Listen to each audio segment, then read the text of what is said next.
Assalamualaikum warahmatullahi wabarakatuh. Shalom. Halo guys, perkenalkan kami dari kelompok 3 akan menampilkan hasil diskusi kami mengenai keterampilan semantik. Saya Adrian Bosan Dirwanto.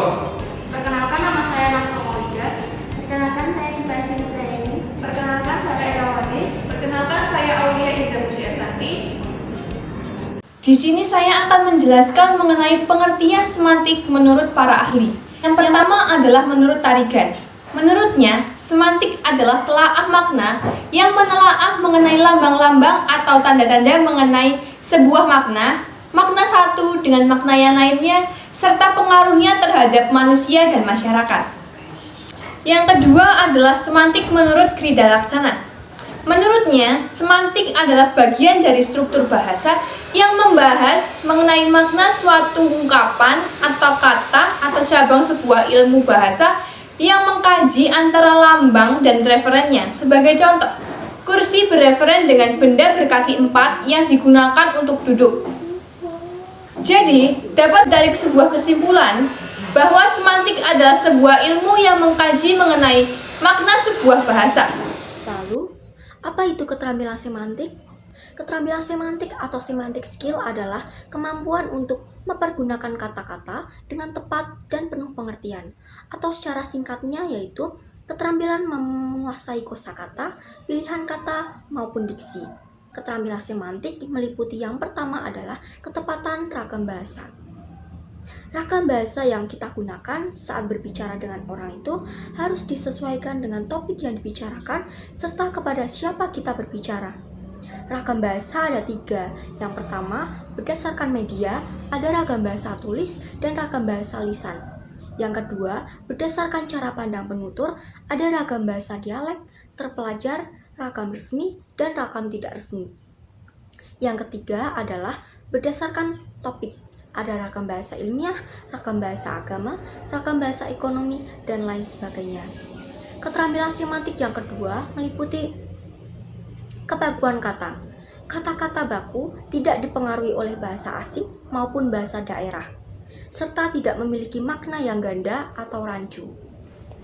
Keterampilan semantik yang selanjutnya yaitu ketepatan makna, yang terbagi menjadi 2, yaitu makna konotasi dan makna denotasi. Makna konotasi merupakan makna kiasan atau bukan sebenarnya. Contohnya yaitu pengusaha tersebut gulung tikar.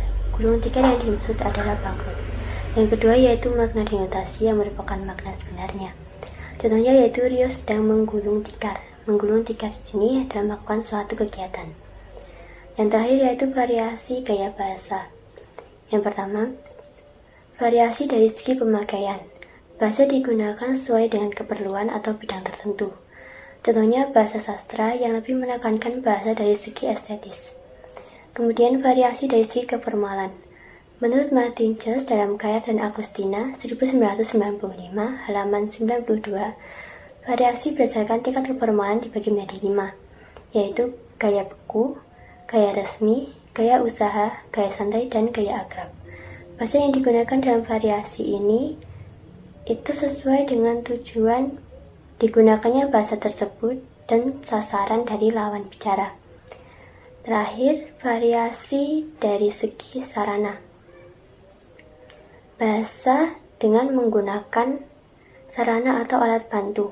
Variasi ini dibagi menjadi 2, yaitu gaya lisan yang disertai dengan gejala-gejala fisik dan gaya tulis.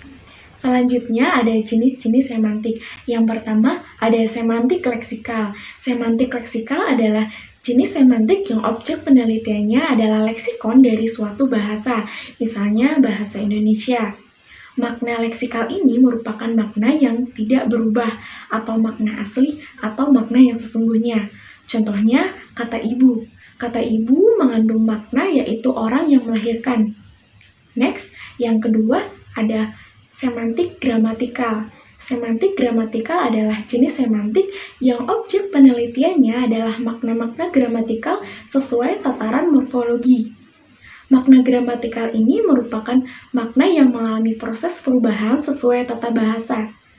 Proses perubahan tersebut misalnya dalam bentuk imbuhan, pemajemukan, maupun pengulangan.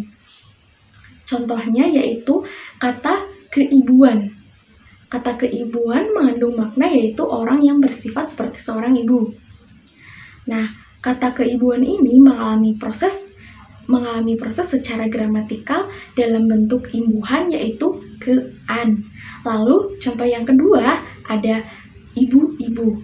Kata ibu-ibu mengandung makna yaitu banyak ibu atau banyak perempuan dewasa. Nah, kata ibu-ibu ini mengalami proses secara gramatikal dalam bentuk pengulangan. Semantik sintaksikal adalah jenis semantik yang sasaran penyelidikannya bertumpu pada hal-hal yang berkaitan dengan sintaksis. Yang terakhir, ada semantik maksud. Semantik maksud sendiri adalah jenis semantik yang berkenaan dengan pemakaian bentuk-bentuk gaya bahasa, seperti metafora, ironi, litotes, dan sebagainya. Nah, dari presentasi yang berjudul keterampilan semantik ini dapat disimpulkan bahwa agar dapat memiliki keterampilan semantik, kita harus memiliki pengetahuan yang luas mengenai makna-makna yang terkandung dalam kata-kata serta ketetapan dalam penggunaan kata-kata. Sekian presentasi dari kami, terima kasih. Jika ada pertanyaan, bisa ditanyakan di kolom komentar ya guys. Terima kasih. Wassalamualaikum warahmatullahi wabarakatuh.